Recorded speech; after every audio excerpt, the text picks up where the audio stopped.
Praise the Lord. Good morning. Today, Jesus Army Fellowship Word of God.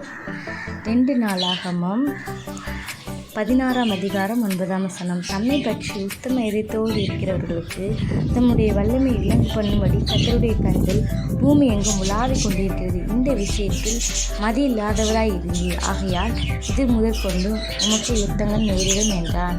ஆமை கர்த்தருடைய நாமத்துக்கு மகிமை உண்டாவதாக. இந்த நாளில் கூட சட்டத்தை கேட்டுக்கொண்டிருக்க தேவனுடைய பிள்ளைகளை நம்ம இந்த நாளில் உத்தம இருதயத்தோடு காணப்பட வேண்டும். உத்தம இருதயம் சொல்லி பார்த்தா யோபு குறித்து பார்க்கலாம், தாவீதை குறித்து பார்க்கலாம், ரூத்தை குறித்து பார்க்கலாம். இந்த மாதிரியாக நம்ம ஏசப்பாவுக்கு உண்மையும் உத்தமுள்ள மனுஷனாக இருக்க வேண்டும். ஏன்னா நம்ம வாழ்கிற நாட்களில் அவருக்கு பிரியமாக இருக்கும்போது கர்த்தராகிய ஆண்டவர் இந்த பூமியில் நியாயம் தீர்க்கும்போது கர்த்தர் சொல்லுவார், உத்தம இருதயத்தோடு இருக்கிறவங்கள வாங்க உள்ள வாங்க உட்பிரவேசிங்கன்னு என்று ஆண்டவர் சொல்லுவார். இந்த நாளிலும் நாம் அப்படிப்பட்டவர்களாக இருக்கிறோம். அப்படிப்பட்டவர்கள் மேல் மாத்திரம்தான் கர்த்தர் பூமி எங்கும் கண்கள் உலாவி கொண்டிருக்கிறதா. கர்த்தருடைய கண்கள் நம்ம என்ன செய்தாலும் கர்த்தர் பார்த்து கொண்டிருக்கிறார்.